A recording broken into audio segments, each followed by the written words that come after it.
Salut, salut, j'espère que vous allez bien. Aujourd'hui, c'est un privilège de pouvoir partager avec vous quelque chose que je juge vraiment de très édifiant.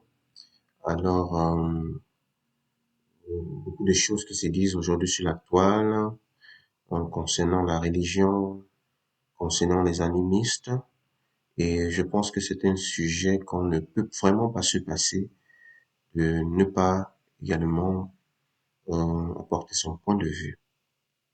Alors, avant de pouvoir dire quoi que ce soit, j'aimerais d'abord que nous puissions tous ensemble regarder cette vidéo. Retrouvons-nous juste après. S'il faille que j'aille en prison, parce que je prône pour un retour à nos valeurs ancestrales, parce que je prône pour un retour à notre culture, parce que je prône pour un retour à nos traditions, parce que je prône pour un retour à une spiritualité authentique à l'africaine, une spiritualité qui rapproche l'homme de Dieu et le rend Dieu. S'il faille que j'aille en prison pour ça, j'irai en prison. S'il faille que je meure, qu'on me tue pour ça, je vais mourir, je serai fier. Et mon âme sera portée dans la lumière par mes ancêtres. Les églises du réveil sont en train de détruire l'Afrique. Wow.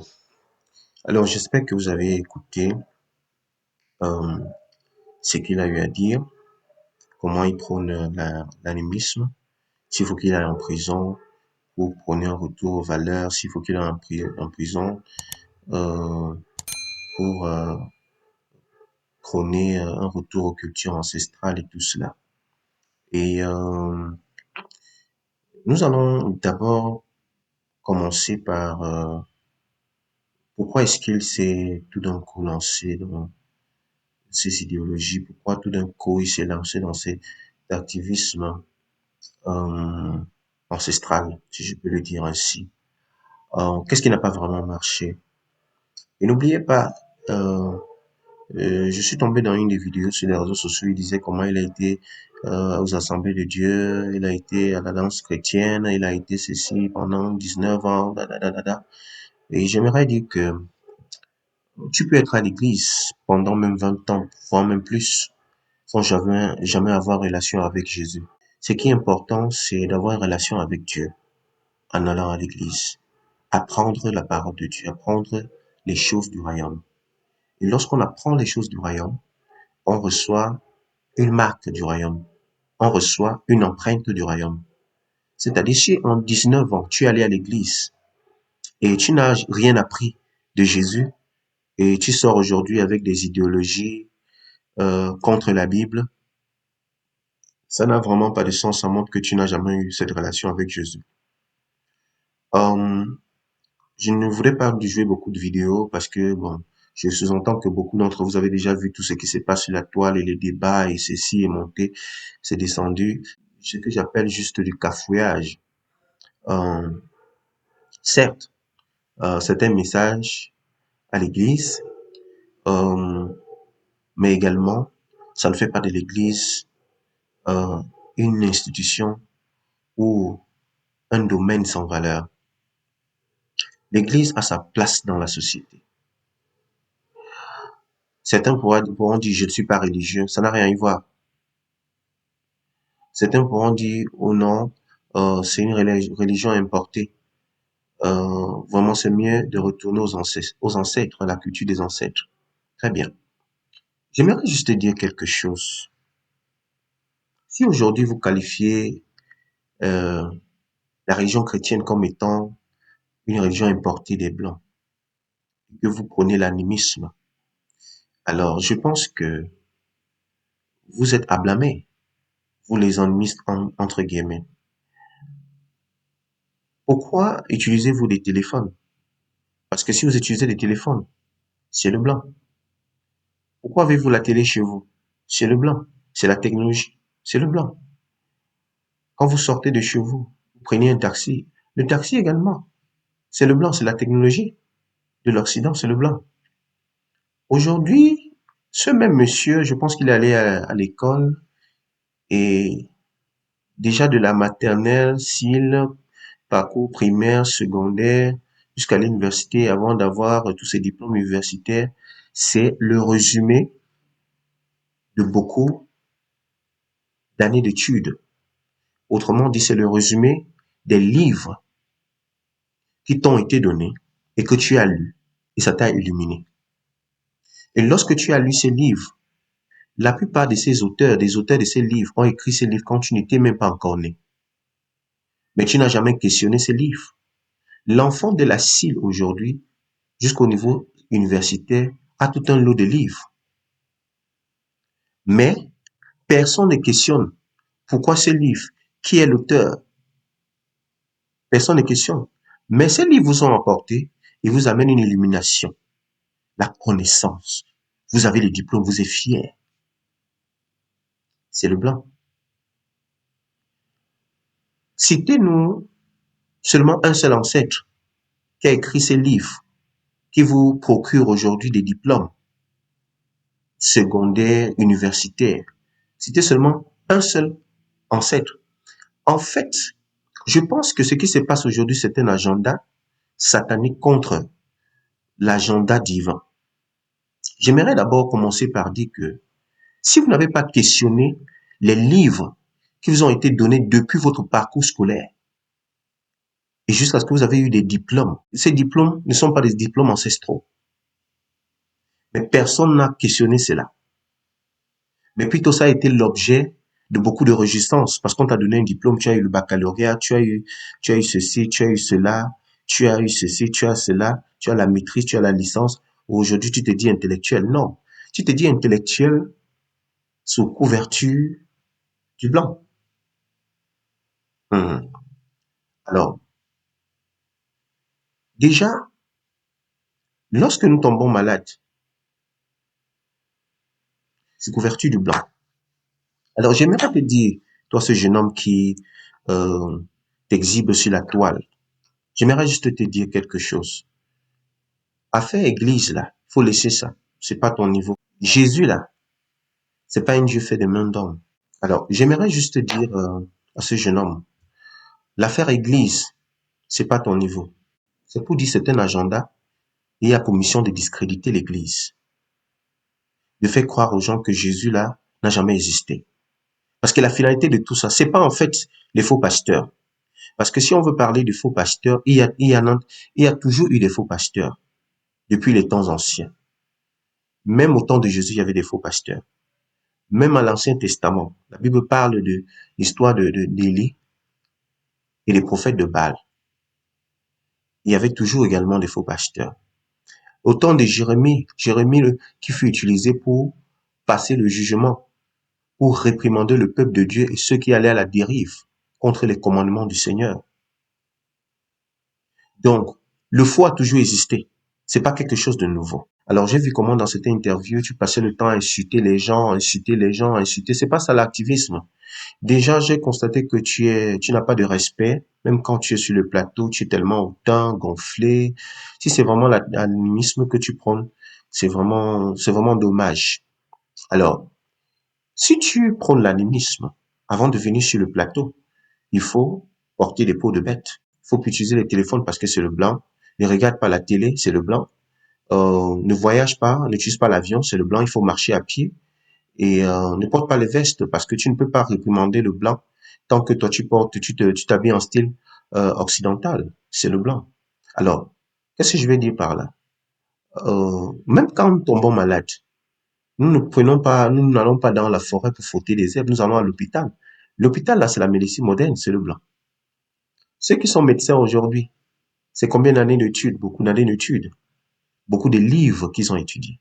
Et personne d'entre eux n'a eu à questionner la véracité de ces livres. Mais c'est la Bible qu'il faut questionner.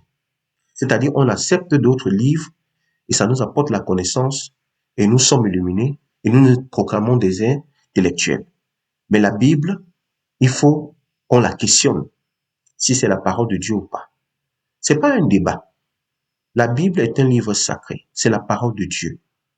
Et la raison pour laquelle c'est la parole de Dieu, parce que ce qu'elle contient, ce n'est pas dans les lettres. C'est spirituel.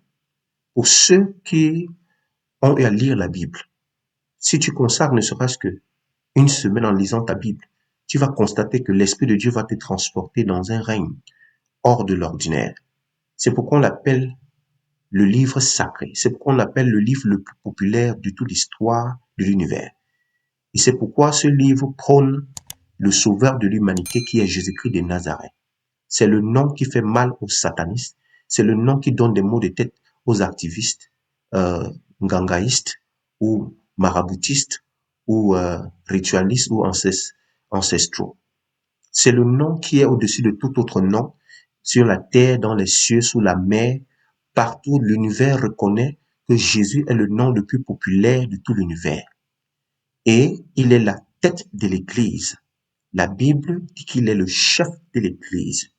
Et vous ne pouvez rien faire parce que c'est lui qui a établi l'Église sur terre, que vous le croyez ou pas. Si vous voulez faire des débats, vous allez faire des débats et vous allez revenir sur terre et vous allez voir que son Église va toujours grandir.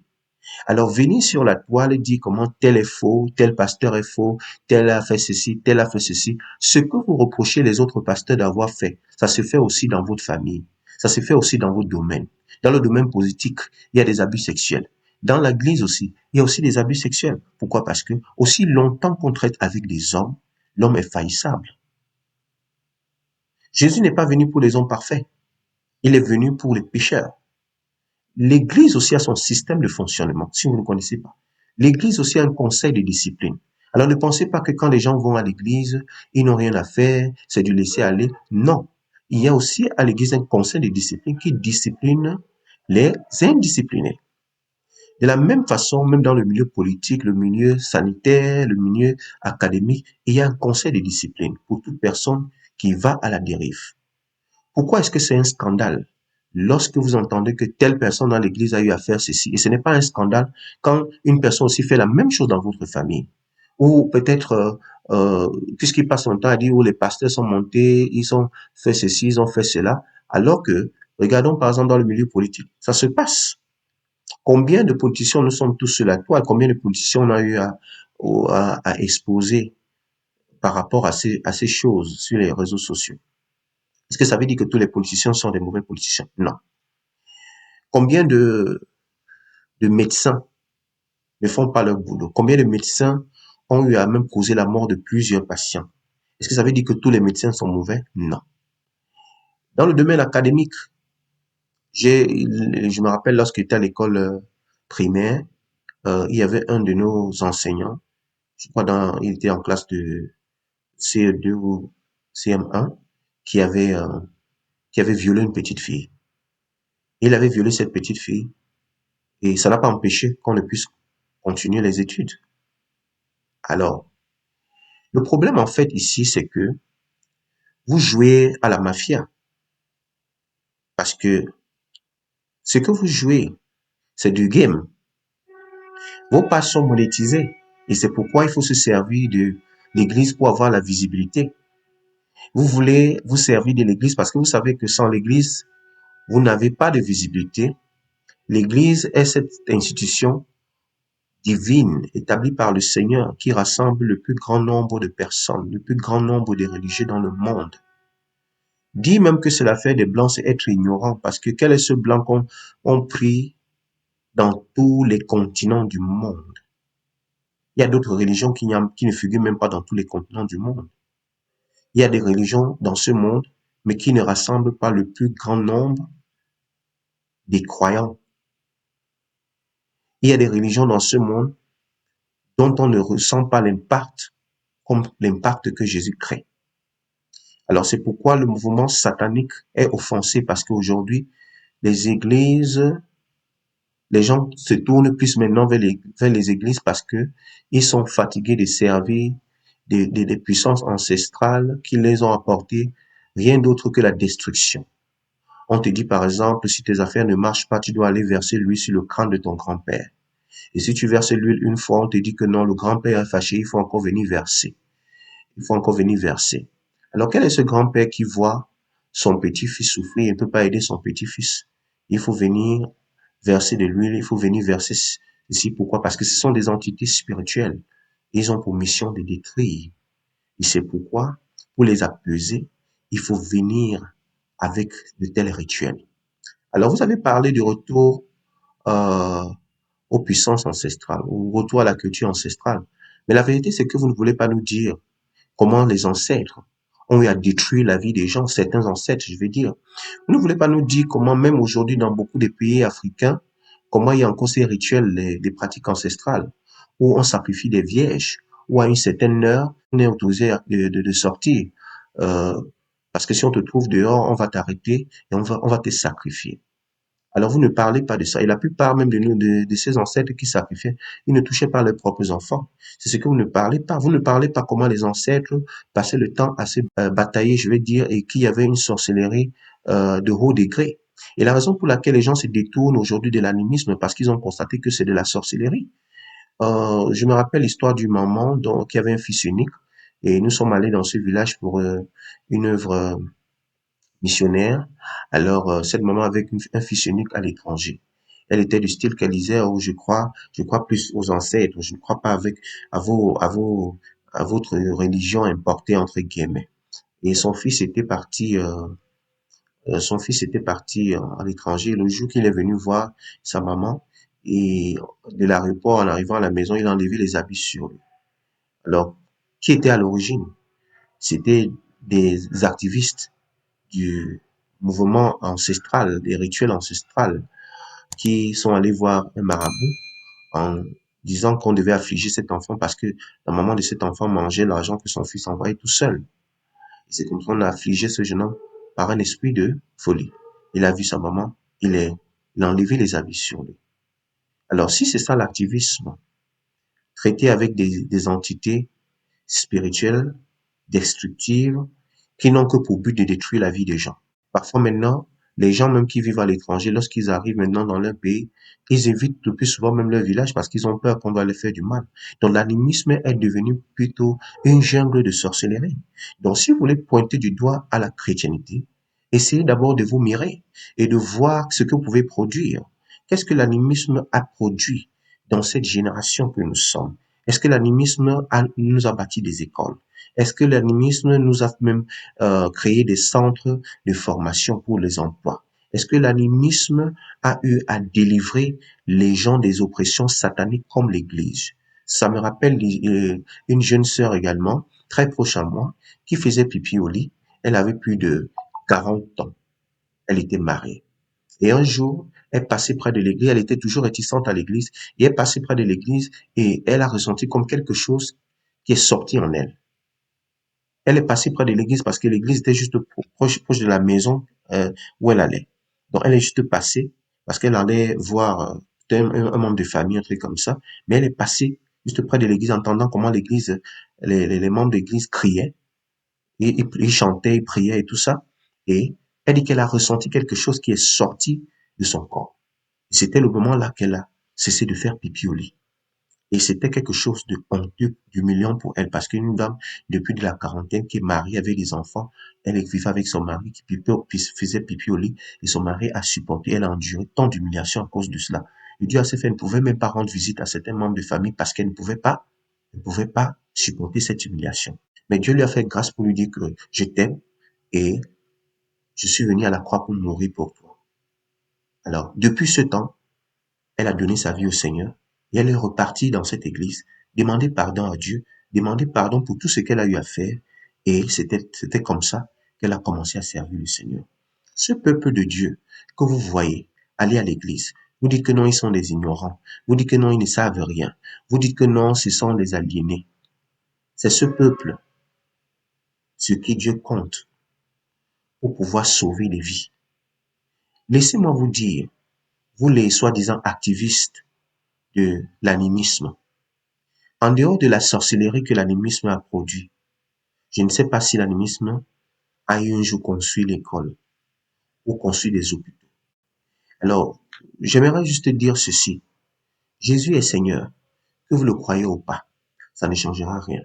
Si vous voulez, allez faire des débats télé pour pouvoir discréditer son église, vous perdez votre temps. Il a dit, tu es pierre et sur cette pierre je bâtirai mon église. Il bâtit son église sur la pierre. Autrement dit, c'est sur un lieu inébranlable.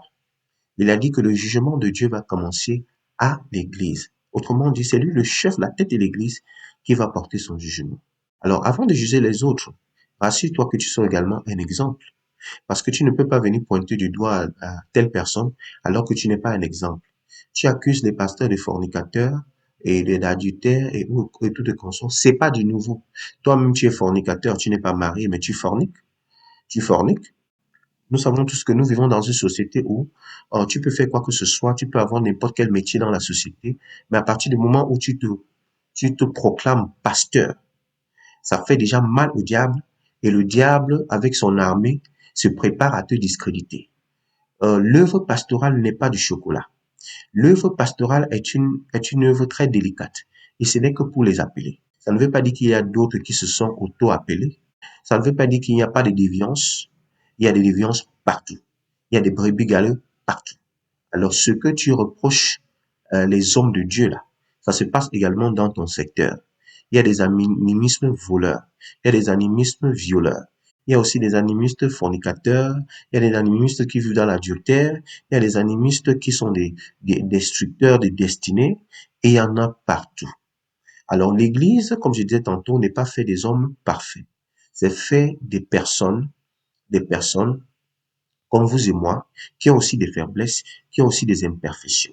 Alors, si tu penses que tu peux détruire l'Église de Jésus-Christ en allant sur la toile, en créant du buzz, en faisant le one-man show, c'est une perte de temps. Les grands empereurs ont essayé. Les grands, même le gouvernement ne peut pas détruire l'Église parce que l'Église, c'est pas le bâtiment. L'Église vit en nous. L'Église, c'est son royaume.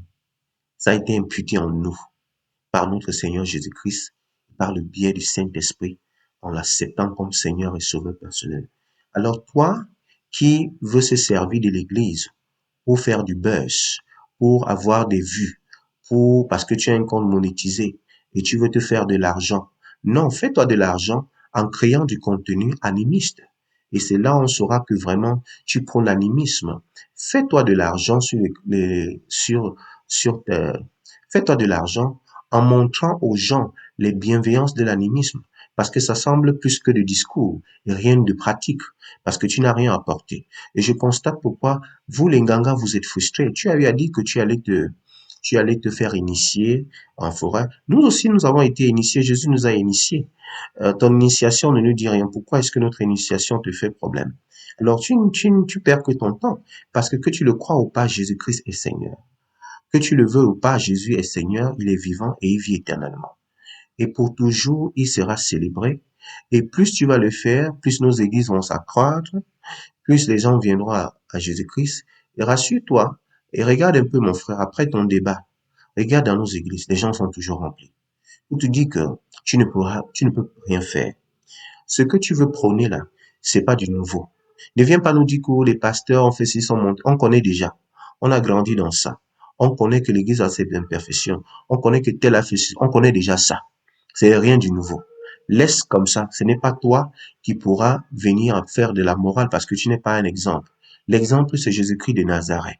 C'est celui sur qui nous pouvons compter et celui sur qui nous accrochons parce qu'il est le seul détenteur du salut. Il a dit, je suis la vérité et la vie, je suis le chemin, la vérité et la vie, et nul ne va au Père que par moi. Si ça t'arrange pas, ça c'est ton problème. Ça c'est ce que nous croyons. Et nous nous croyons, et nous nous croyons fermement parce que c'est ça qui est la vérité, parce que Jésus est l'esprit de la vérité.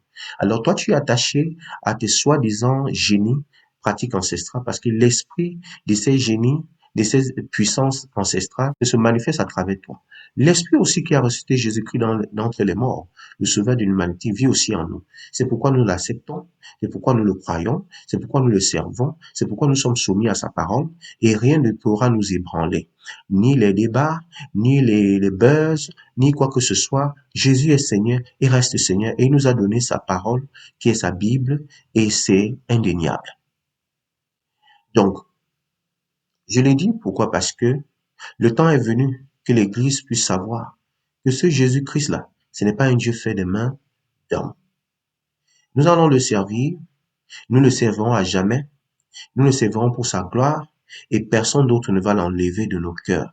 Parce que ce qu'il a fait pour l'humanité, c'est incomparable. La Bible dit qu'il a vécu sans péché. Il n'y a aucun animiste qui a vécu sans péché. Il n'y a aucun leader religieux qui a vécu sans péché.